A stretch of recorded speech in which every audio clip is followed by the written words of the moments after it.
I didn't mean for any of this to happen. It started with a stupid dare.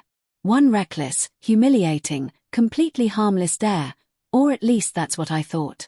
The night everything changed, I was standing in front of my bathroom mirror, staring at a stranger who blinked back at me with wide, glossy eyes. She had my face, but softer, prettier, and she was wearing lipstick. My hands trembled as I reached up and touched my cheek. Smooth. No stubble. My jawline, less sharp. My hair, which had always been cropped short, now brushed against my shoulders in loose waves. "This isn't real," I whispered. But when I spoke, the voice that came out wasn't mine. It was lighter, musical, feminine. My stomach dropped. Just hours earlier, I'd been laughing with my co-workers at the office party. Someone suggested a reverse role challenge for social media. Dress as the opposite gender, post a photo, and the one with the least convincing look had to host next month's team dinner. I had lost. And because I hated losing, I went all in. Wig, makeup, dress, heels.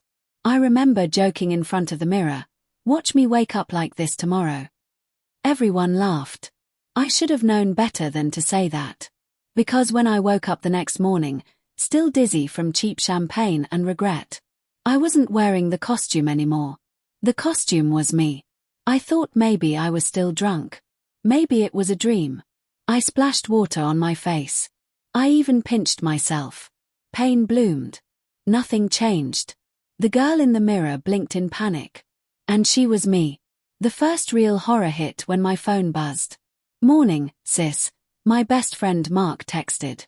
"Still coming to brunch?" "Sis." I stared at the word.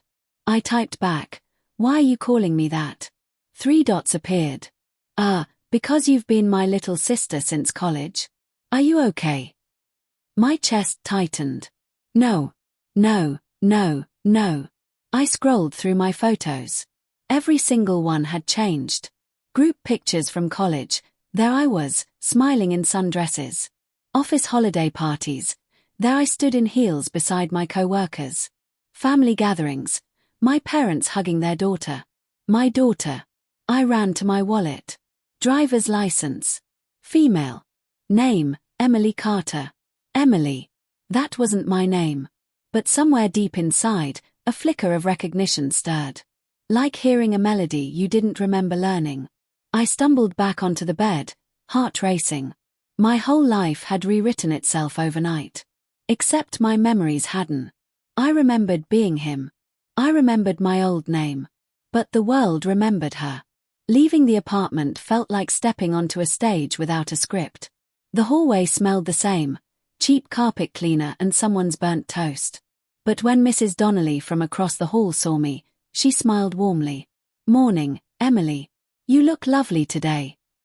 Lovely. No double take. No confusion. Just normal. I forced a smile. "Thanks." My voice sounded natural. Effortless. Like it had always belonged to me. Every step in those sneakers felt strange, not because they were unfamiliar, but because my body moved differently. My hips swayed subtly. My balance shifted. Even the way my arms hung at my sides felt lighter. At brunch, Mark waved me over. He didn't hesitate. Didn't blink. "You're late," he teased, handing me a mimosa. "Rough night." "You could say that." He leaned closer. Still freaking out about that promotion. Promotion. My heart skipped. Apparently, in this new version of reality, I was up for a managerial role. And suddenly, I realized something worse. If the world thought I'd always been Emily, then my entire career, my relationships, my history, everything, was built around a woman I didn't know how to be. Mark studied me. "You okay? You seem different." I swallowed. "Do I?" "Yeah. Quieter. It's kind of cute." Cute. The word made heat creep up my neck. I wasn't used to being described that way. Not used to the subtle way the waiter lingered at our table, smiling a little longer at me than necessary. Not used to the way 2 guys at the bar glanced over, whispering. I felt exposed. Vulnerable. And confusingly, noticed. On the walk home, I caught my reflection in a shop window. The sunlight caught my hair, turning it golden. The fitted jeans hugged curves I wasn't used to navigating. For a split second, I didn't see a prison. I saw someone beautiful. And that terrified me more than anything. I locked myself inside my apartment that evening and did something I never thought I would.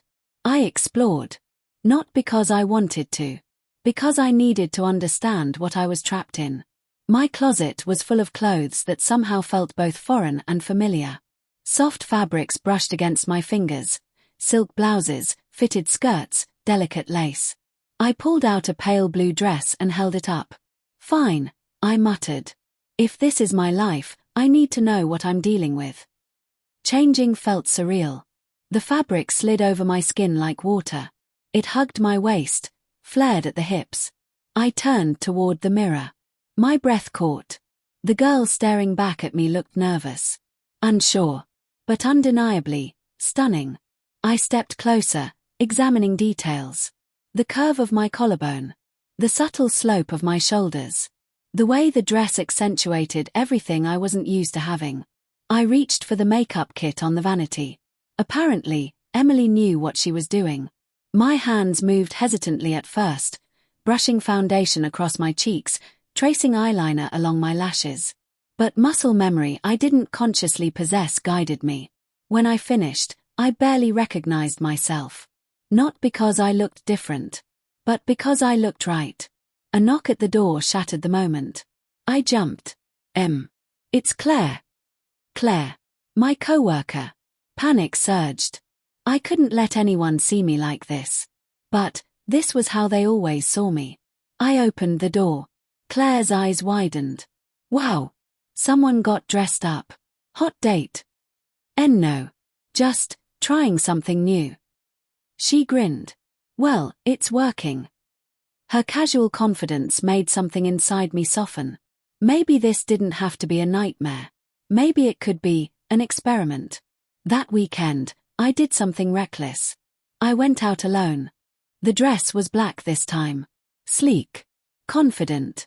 I paired it with heels that made me stand taller, even if they wobbled slightly under my uncertainty. The city lights shimmered as I stepped into a rooftop bar. Every sound felt amplified. The click of my heels, the hum of conversation, the thud of bass in the distance. Heads turned. Not dramatically, but enough. A woman at the bar smiled at me. Love your shoes. Thank you, I replied, surprising myself with how natural it sounded. A man approached minutes later. Can I buy you a drink? My pulse quickened. In my old life, I was the one asking that question. Now I was the one being asked. I'm okay, I said gently. He didn't push. Just smiled and stepped away. Power. That's what it felt like. Not weakness. Not humiliation. Power. I caught my reflection again, this time in a dark window overlooking the city skyline. I didn't see a mistake. I saw possibility. And for the first time since that morning, I wasn't afraid. The confrontation came sooner than I expected. Monday morning. Office conference room. Promotion announcement. My boss cleared his throat. We're proud to announce our new team manager, Emily Carter. Applause filled the room. My heart pounded. This was it. A choice. I could cling to the ghost of who I used to be. Resent this life. Live in constant resistance. Or I could step forward. Own it. I stood.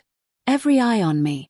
In that moment, I felt both versions of myself colliding inside my chest. The boy who'd laughed at a dare. And the woman who had learned, in just a few days, what it meant to be seen differently. I'm honored, I began, my voice steady. And I promised to lead with empathy, strength, and authenticity. Authenticity. The word echoed. Because maybe authenticity wasn't about gender. Maybe it was about courage. After the meeting, Mark pulled me aside. You were incredible, he said. Then his expression softened. And whatever's been going on with you lately, I'm proud of you. I smiled. Thanks. He didn't need to know the full truth. Maybe no one did. Because the truth was simpler than I expected. I wasn't trapped. I was evolving. That night, I stood in front of the mirror one last time. No panic. No denial. Just quiet reflection. I don't know why this happened, I whispered. But I'm done fighting it. The girl in the mirror smiled. And this time, I didn't feel like she was a stranger. I felt like she was me. Maybe I'd never understand the rules of whatever cosmic joke rewrote my life. But I understood something more important. I wasn't less than who I used to be. I wasn't a mistake. I was stronger. More aware. More compassionate. I had seen the world from both sides now. And instead of losing myself, I had found something deeper. Confidence that didn't depend on expectations. Identity that wasn't fragile. Freedom that came from acceptance. If you're watching this, feeling trapped in a version of yourself that scares you, I need you to hear me. The mirror isn't your enemy. Change isn't punishment. Sometimes the thing you think ruins your life is the very thing that reveals who you were meant to become. I made one mistake.